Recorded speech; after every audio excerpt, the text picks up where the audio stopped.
வணக்கம், welcome to Chitra Murali's kitchen.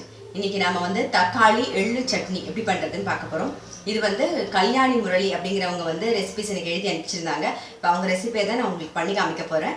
அவங்க சொன்ன அளவில் அப்படியே சொல்றேன், பண்ணி பார்க்கலாம் வாங்க. இது வேர்க்கடலை 3 டேபிள் ஸ்பூன் வேர்க்கடலை, 1 டீஸ்பூன் எள்ளு, வெள்ளை எள்ளு சொன்னாங்க. இப்போ இல்லாததுனால நான் கருப்பு எள்ளு யூஸ் பண்ணுறேன்.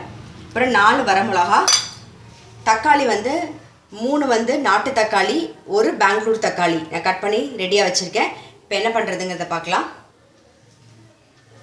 அடுப்பில் கடாய் போட்டிருக்கேன். வெறும் வாழலையில் வேர்க்கடலையை வறுத்து எடுத்துக்கலாம்.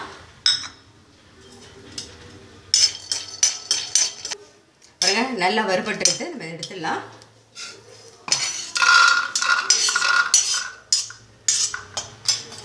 இப்போ எள்ளு 1 டீஸ்பூன்,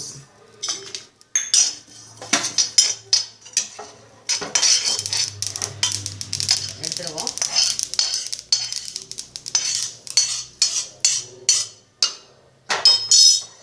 இப்போ சொல்கிறேன், அவங்க வெள்ளை எள்ளு சொல்லியிருந்தாங்க. நான் வெள்ளை எள்ளு இல்லை அப்படிங்கிறதுனால நான் கருப்பு எள்ளு யூஸ் பண்ணுறேன். இப்போ 1 ஸ்பூன் நான் எண்ணெய் விட்டுக்கிறேன்.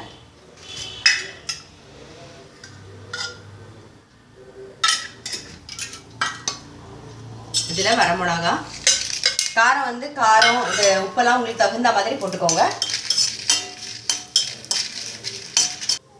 இதிலே தக்காளி சேர்த்துடலாம்.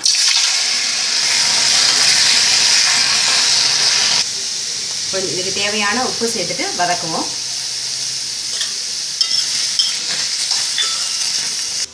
இப்போ எள்ளும் வேர்க்கடலையும் வறுத்து வச்சுருக்கோம் இல்லையா, இதை கோர்ஸாக பொடி பண்ணி எடுத்து வச்சுக்கணும். அதாவது கொரன்னு பொடி பண்ணி எடுத்து வச்சுக்கலாம். பாருங்க, இந்த அளவுக்கு வதங்கினா போதும். நான் இப்போ ஆஃப் பண்ணிடுறேன். நான் சொன்னேன் இல்லையா, அதை பாருங்கள் கோர்ஸாக பொடி பண்ணி ரெடி பண்ணி வச்சுருக்கேன். இப்போ எந்த பாத்திரத்தில் நம்ம சட்னி அரைச்சி போட போகிறோமோ அதிலே போட்டுக்கலாம்.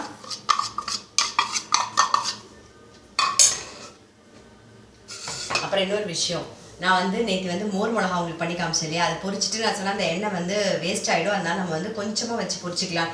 சில பேர் காய்கறிக்கெல்லாம் போடுவோம், யூஸ் பண்ணுவோம். சில பேர் யூஸ் பண்ண மாட்டா இல்லையா. பார்வதி ராஜ்குமார் அப்படிங்கிறவங்க ஒரு சின்ன டிப்ஸ் சொல்லியிருந்தாங்க. அதாவது நம்ம எண்ணெய் பொரிச்சு வச்சுருந்தோம் இல்லையா, மிச்சம் இருக்கு இல்லையா அந்த எண்ணெய், அதில் மோர் மிளகாவை நல்லா பொடி பண்ணி போட்டுட்டு இட்லி தோசைக்கெல்லாம் தொட்டுன்னு சாப்பிட்டா ரொம்ப டேஸ்ட்டாக இருக்கும் அப்படின்னு சொன்னாங்க.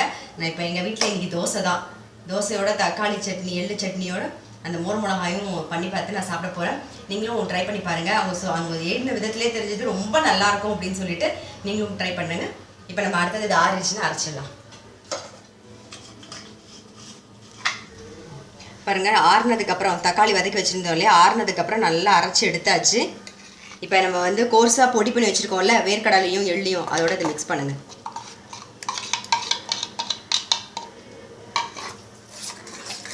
நல்லா எள்ளு வாசனையாக இருக்குது. நல்லா மிக்ஸ் பண்ணிக்கோங்க. பாருங்கள், நல்லா மிக்ஸ் பண்ணிட்டோம். டேஸ்ட் பார்த்துருவோம்.